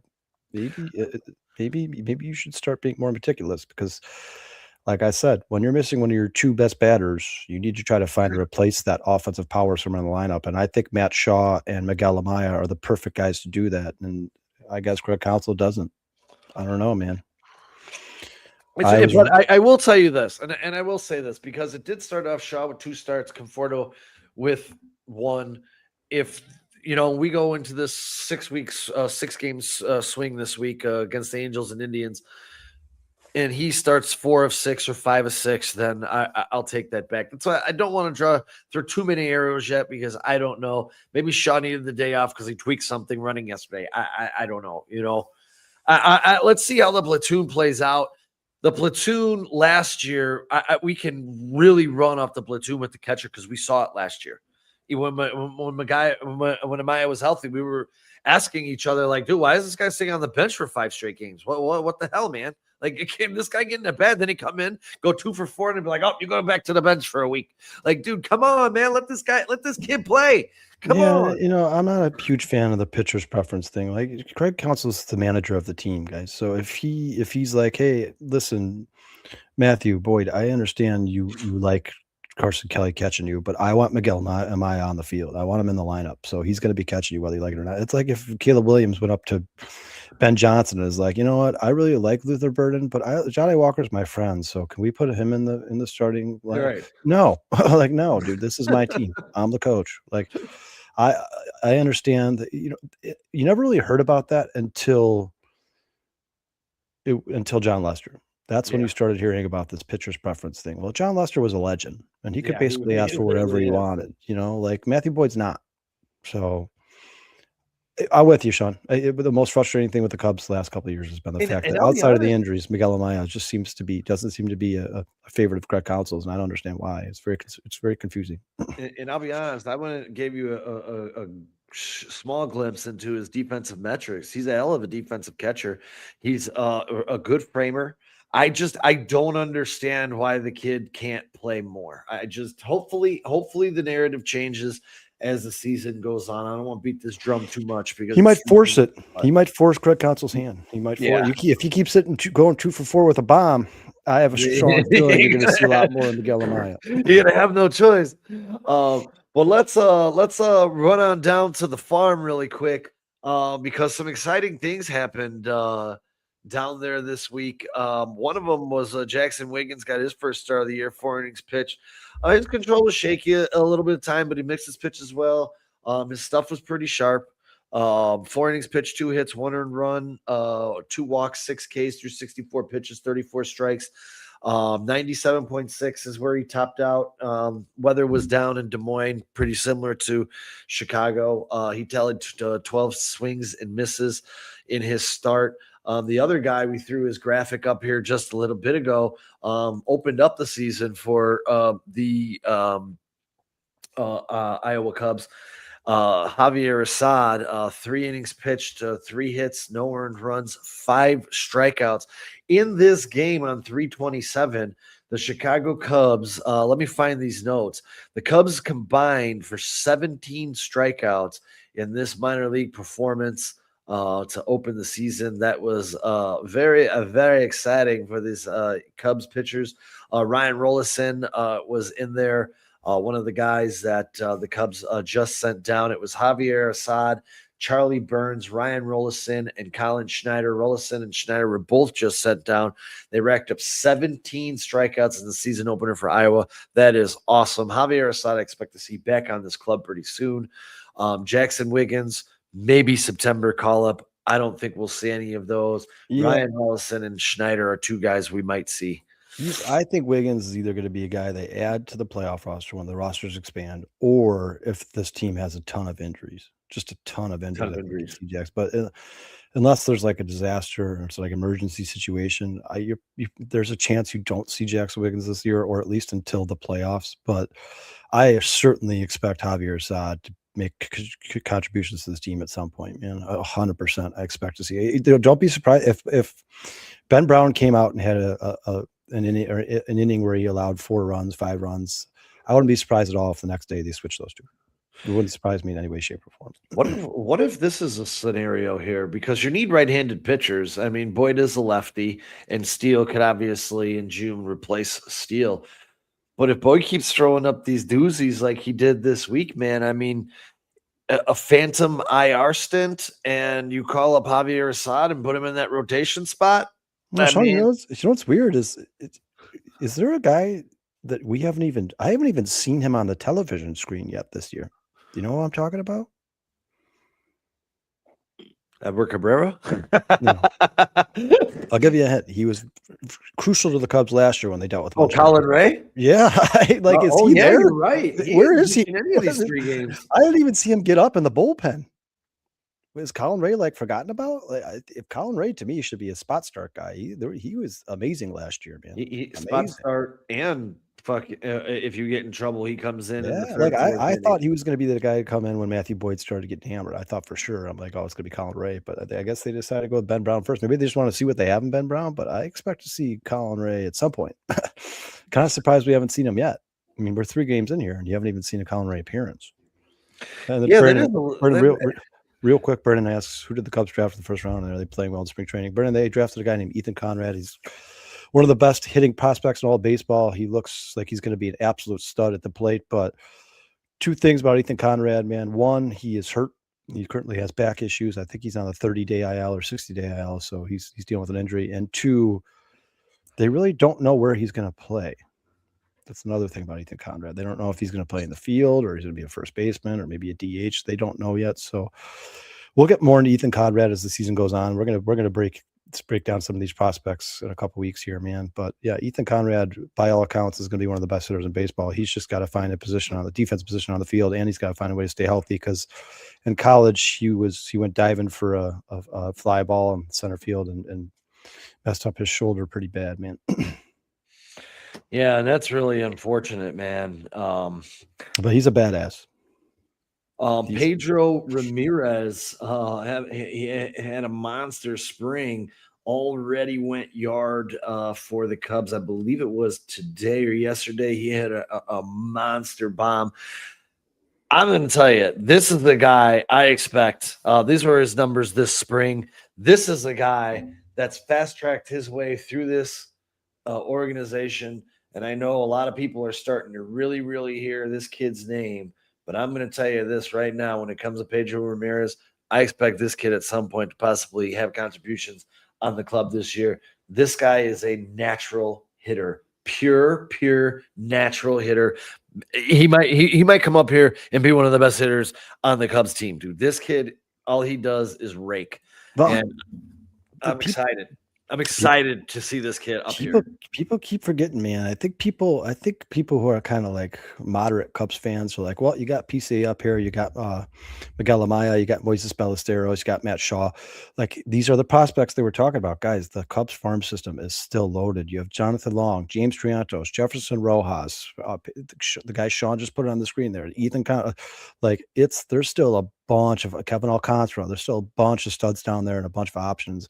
You're going to start to see some of these guys at some point this year. I just don't know who. I have a strong feeling Jonathan Long will make an appearance at the Major League Baseball level this year. At I some agree. point.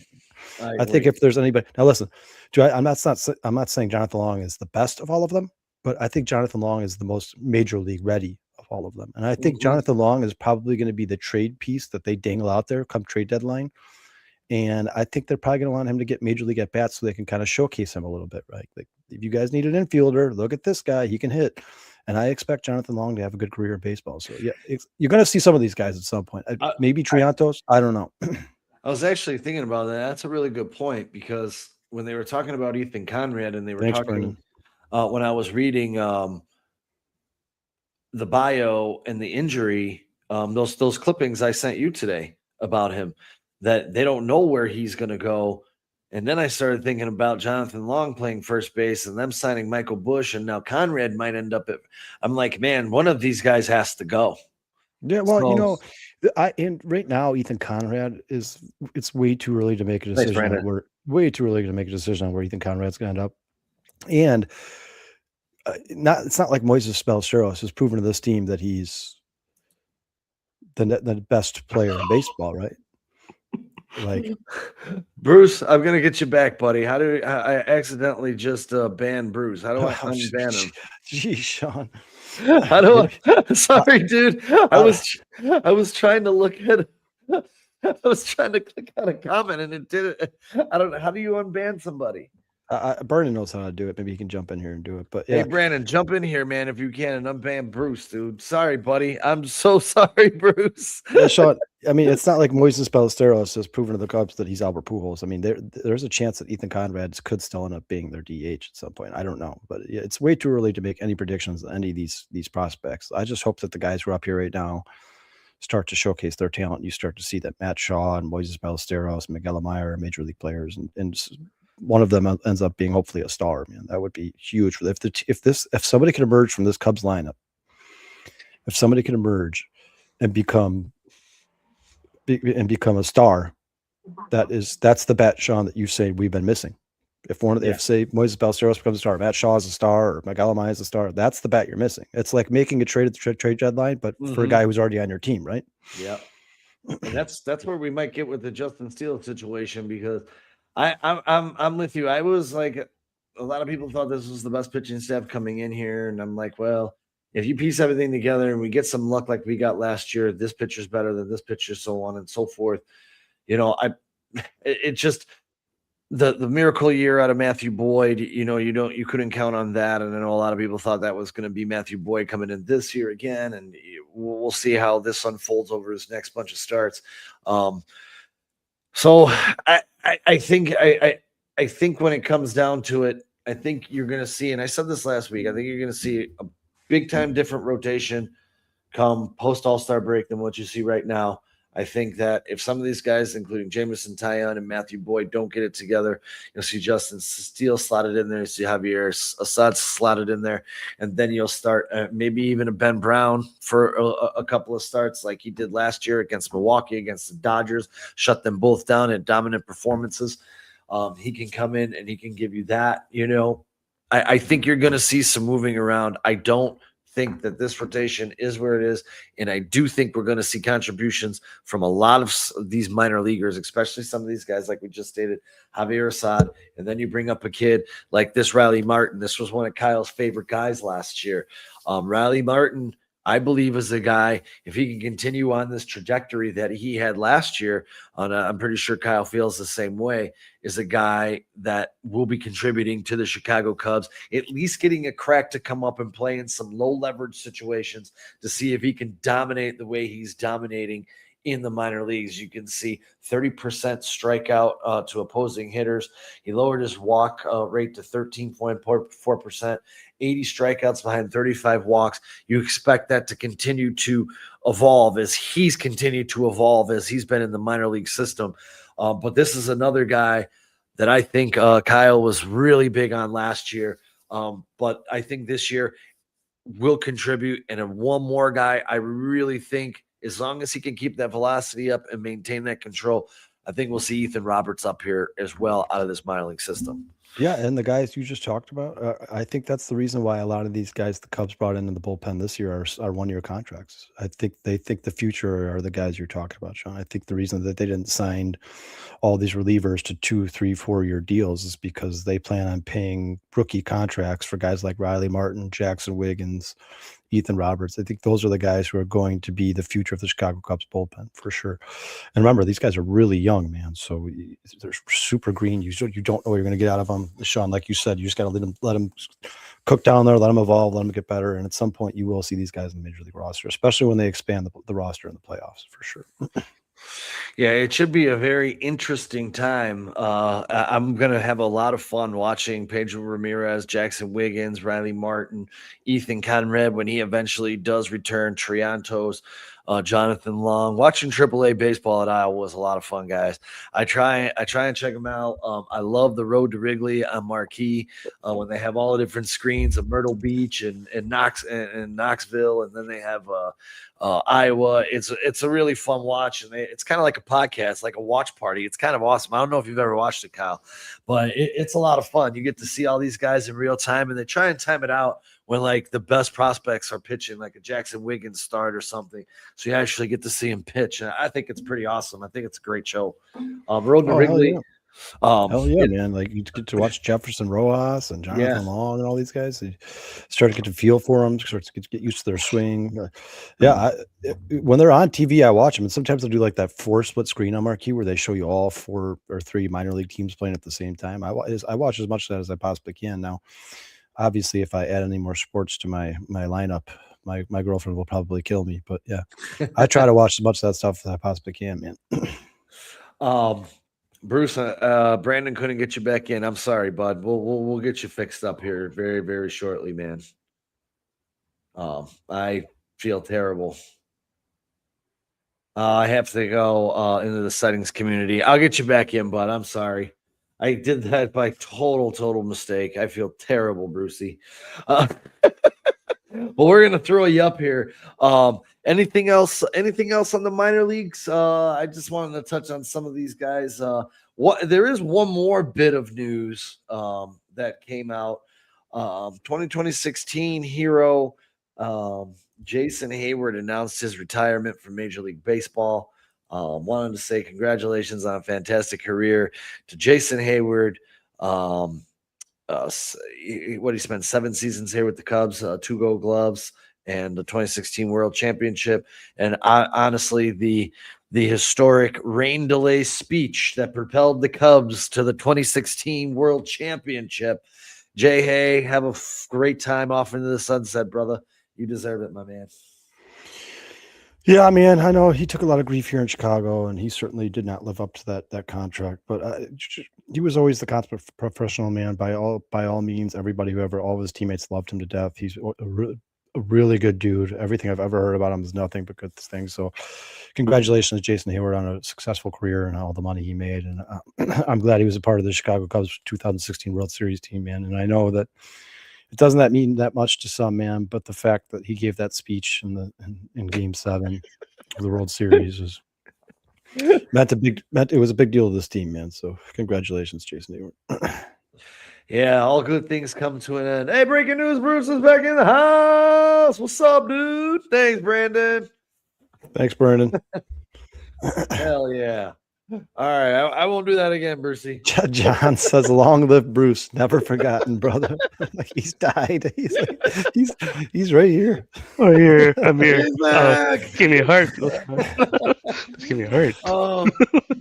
So we don't have a large field to play with today, Thanks, Brandon. but we do have 6 games on the docket. And last year it started with just us, and then it got really big by the end of the season. So we're gonna roll it out again, and we're gonna take a look. We're gonna take a look ahead and see what the Cubs got on this docket. Because up next, as Bruce put in the chat just a little bit ago, the Chicago Cubs and the Los Angeles Angels will lock horns. Nice. It will be the season debut for Edward Cabrera and Ryan Johnson, both tomorrow night, followed by Game 2, Jameson Taillon's debut. Jose Soriano did pitch in the opener for the Angels. He went 6 innings. There's, as you can see, struck out 7, walked 4, did not allow a run, and I believe he only gave up, I think it was 1 or 2 hits, if I remember correctly. And then we'll wrap it up with Matthew Boyd with that sparkling 1473 earned run average versus if someone else wants to give that a shout, Kikuchi. Gucci. With Yoshi Kikuchi. There you go. Gucci. He will be in his second start of the season for the Angels, and he got away with a 415 earned run average. He also only went about 3 innings, I believe, in his first start before he was taken out of that game. So we got the Cubs and the Angels. And before we say anything else, we got a superstar coming to town, a superstar who's scorching hot. That's right, hot to Trout. Trout is off to an amazing start to the season.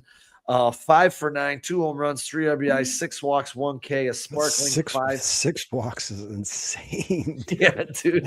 And a 559 batting average. So he is absolutely. Listen, I know he's dealt with injuries his entire career, but when he is healthy, he might be baseball. He's an absolute stud. He is an absolute stud, and we're gonna have to deal with him over the next 3 days. But fortunately for us, there ain't much else in that Angels lineup, but we thought the same thing about Washington. So, boys and girls in the audience alike, who we taking? The Cubs or I'm going 2-1. Yeah, 2-1. All right, Kyle, Bruce, and me. 2-1. Yeah. I'm going 2-1. Bruce, you're going 2-1. Yeah.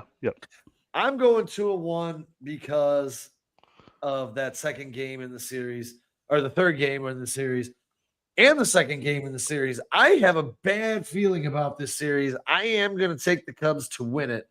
But Jameson Taillon versus Soriano scares the crap out of me, and I just don't know what the hell we're going to get out of Matthew Boyd. Yeah. So let's hope Edward Cabrera is sharp in game 1 and sets the tone for the series. Well, I will say this. I bet there'll be a shorter leash for Matthew Boyd. If he gives up 2 or 3 hits consistently, I don't think they're just going to leave him out there like they did this last game, man. I think he'll probably get pulled for a guy like Ben Brown again. So, yeah, Sean Burnet's got 3.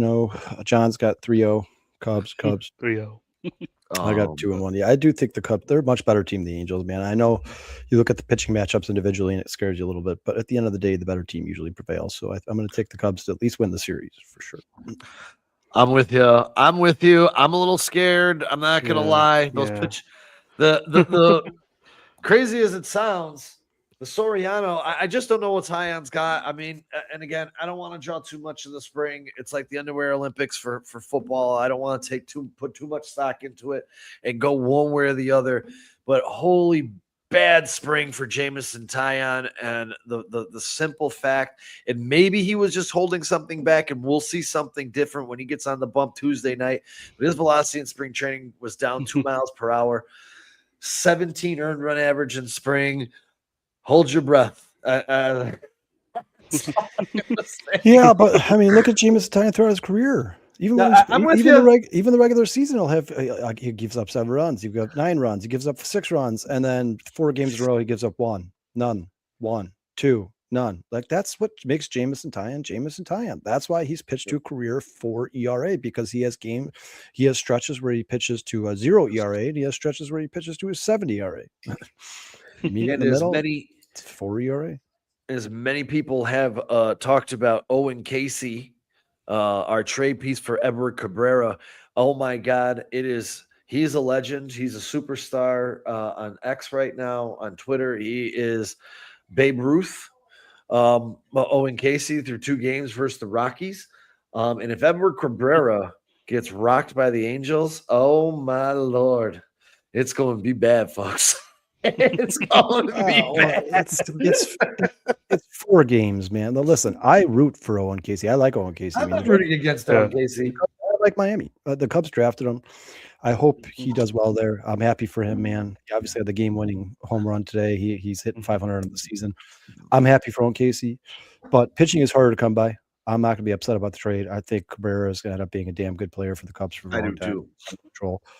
I hope Cabrera goes out and kills it, so I don't have to listen to this shit. But yeah, I mean, I hope Casey has a good career, man. I know some people are like mad that Cubs fans are are happy for him. I'm happy for him too, man. I hope he has a great career there. I like Owen Casey. Yeah, I think Owen Yeah. Casey's gonna do just fine. Yeah. I'm sitting on a bunch of his rookie cards because I thought he was gonna be a star here for the Chicago Cubs. So I really, really hope that he gets it going. My lead in for that was because the Chicago Cubs will be facing this man as the Cubs head out of town for their first road trip. Chase DeLauter, the rookie, is setting Major League history. Chase DeLauter is the second player in Major League history to hit 4 home runs in his first 3 games, joining Trevor Story in 2016. He also became the third player to homer in each of his 3 games. Trevor Story, obviously, in 2016, followed by Kyle Lewis in 2019, and this year with Chase DeLauter. You can see the numbers, and it's not that. And guys, you guys, I go find this highlight because the third home run of this guy's career was amazing. This pitch, and I wrote it down because the pitch was up and away with 2 strikes. And boom, this guy went out and got it. It was a 97-mile-per-hour pitch. It was almost ridiculous that he even caught up to this pitch, where it was located, and hit it out. I also, and for people who don't know, like the Bills, the Indians are my second favorite baseball team, and I'm sitting on a boatload of Chase DeLauter record cards too. So this start is great. Yeah, anybody out there thinking Sean's really good at picking rookie, he just buys everybody. No, I everybody. actually have a buddy named Jeff Tatara, and when I go through Baseball America, I'll send him names, and he'll give me the trigger and say yes or no, and I trust his opinion, so I roll with it and go with it. And he told me Chase DeLauter would be good. I follow like the Cubs. I go through the Indians minor league system too and look at their top prospects. Obviously, DeLauter was one of their top prospects in their organization, and he's paying off well to start the season so far. But I do expect a big dip in him in his return here at some point as the league adjusts to him. Vernon says, Sean, buy some Murakami cards. Yeah, Vernon, we picked him to be the AL Rookie of the Year, and he's not. That was my pick for AL Rookie of the Year because I think he's going to get the most opportunity, and he is not disappointed to start the season. He's already got 2 bombs. He looks real comfortable in Major League Baseball. It's stud. Yep. And as we head to the road, the Cubs head to Cleveland. Cade Horton's second start of the year. He'll be taking on Joey Cantillo. 491 earned run average. Obviously, we talked about Cade Horton. Looked pretty good in his first start. Shota versus Slade Sassoni in the second game, and I didn't get a chance to add in the earned run averages. They both had their first starts today. And then, obviously, Everett Cabrera, as we talked, and Parker Messick. Actually, I think Slade Sassoni pitched yesterday, and Parker Messick pitched today for Cleveland. Made his debut today, so they'll be Edward Cabrera will get his second start on the road next Sunday, and we'll be able to talk about it. What are you guys thinking as the Cubs and the Cleveland? Jose Ramirez, the big slugger for the Indians, off to a slow start, hitting a stellar 167 to get the young season started. 2-1. Taking the Cubs 2-1. I'm interested here, Kyle. Which are you taking Horton and Cabrera for the wins? Mm-hmm.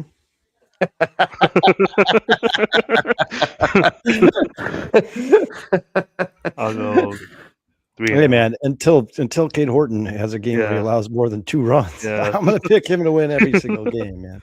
I think 14. I think 14 in a row. I think is what he has in a row with 2 runs or less. I think he's the first Cub to do that since 1906, if I'm not mistaken. Arrieta didn't do that? No, not because I think first of all, I think they have to qualify as quality starters, so you have to pitch 6 innings plus. I think he's the first. I heard it on 670. I'm almost positive he was the first guy to do it since 1906. Almost positive. Huh. You boys got picks for Brandon and John, Indians, and the both Indians. Sorry, I'm used to football. I'll go 3-0. So Because we're not picking the Indians to win the no, series. no. Hell no. No. I find it interesting. The Indians have retooled, and I had to actually sit down and go through some of these pitchers, and these are all prospects for the Indians with some upside. Not very rare, and their closer obviously is gone for his gambling, or what did he get caught up in? Wasn't he gambling? Yeah, I was gambling. Yep. Just can't seem to stay out of trouble. These guys. Brandon's going 2. We got 2 2-1s on the road. Okay. We're gonna keep a chart here for the season. I like where we're at tomorrow. We're gonna be back on the air, but we're gonna switch our proverbial hats, and we're gonna be talking some pigskin tomorrow. Yes. A little football on the Hallis Hall hangover. The draft is coming, guys. The draft is Yep. the draft is That is it's here. about to be April. right around the corner, man. Yep. Yeah, so Gotta love April, man. Tax returns, NFL draft. Illinois. yeah, Everything's great. Illinois. Yeah, real Everything's quick. great. Everything's great. Real quick, obviously a Cubs show, guys, but congratulations to Illinois, man. I know that Yeah. the mission is certainly not complete yet. I know they want to win the championship, but first time in a very long time they make a Final Four. I'm happy for them, man. I love that team. I love how they're all like Eastern European guys. Very smart by Illinois to put that team together. Good for them, man. I hope they go out there and beat UConn. Congratulations. Yes. I guess Crooked's coming on the show tomorrow. Crooked Commish. Oops. Really? Yeah, I think Illinois is going to take this thing James. down. Yeah, hell yeah, man. Illinois They look forever, great. man. Yeah. Go beat some ass, Illinois. Go win that That's tournament. great. I think they're going to beat UConn. I mean, what UConn did today was amazingly awesome, because I hate Duke like I hate the Green Bay Packers and the St. Louis Cardinals. And seeing them blow that lead and be the first ever 1 seed to blow a 15-point lead in the second half in the tournament's history. I believe the record was 134-0 until today. Yeah. Yes. Yeah. That's awesome. Yeah. I don't care. Fuck Duke. Fuck. Yeah, and as Brennan said, guys, Crooked Commish, a friend of the show here, man, he will be joining us tomorrow night. Sean, do you what his podcast is like? It's They're the Chicago Clubhouse? Clubhouse, yeah. Yeah, Chicago Clubhouse podcast. Looking forward to talking to him, man. He's a really good contributor to our chat here. So appreciate him for doing that. Love you guys, man. I should be on tomorrow. I know I'm going out with the daughter and the wife. They're on spring break. So as long as we're back, I'm going to hop on. So yeah, for sure, man. Yep. Looking forward to it, but appreciate y'all. Love y'all. You guys take care of yourselves. ya. You can take care of Peace each out. other, man. Go Illinois. Illinois. Go Cubs. Go Illinois, and let's get back on the track. We better be talking about at least a minimum of 4 wins next Sunday. Until Well, then, and we're River Street's opening for the championship, the college championship, and I'm telling you right now, man, Illinois making the championship or not making the championship is the difference in how much money I'm going to make is monumental. are you going to work? Yeah. Obviously, Monumental. If Saturday. Illinois if it's Illinois, I'll be there. If it's not, I'll watch it from my house. yeah, that's what I'm saying. That's your mentality is everybody's. Let's go. Like it makes it a much better shift if Illinois can find a way to make the championship game, man. I'm ecstatic. I hope to God they can find a way to get there, man. Even if they lost, that's a huge accomplishment. It'll be one of the best two basketball teams in the country. Let's see here. I think so too, man. I think Early so too. line. Their defense has gotten better the last couple of games here, so I hope they can find a way to get there, man. Oh, they don't have the lines out yet. Come on now. Well, at least they don't have them on CBS. Yeah, the only thing that's disappointing about Illinois making the championship is you can't bet on them, man. So, I know. No, you gotta I call your heard. bookie. You gotta call heard your old about that. bookie. Hold on, let's check on this line. They gotta have this lineup. They gotta have this lineup. I'm going. It's going to be a badass game. I don't know. Yeah, I can't say for sure Illinois is going to win. It's not like Can't wait for this.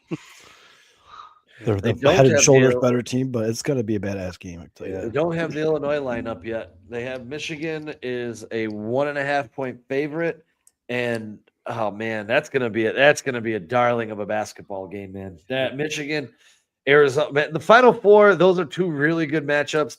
I hate to say it, But I think Michigan Arizona should have been the national championship game. I think whoever wins that game will be your national champion in 2026. Sorry, Illinois fans. I'm going to root for Illinois to win.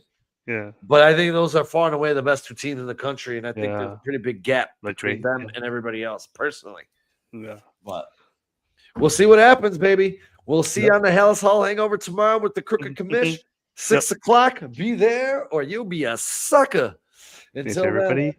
we love you. Peace. Love Peace. y'all, man. Go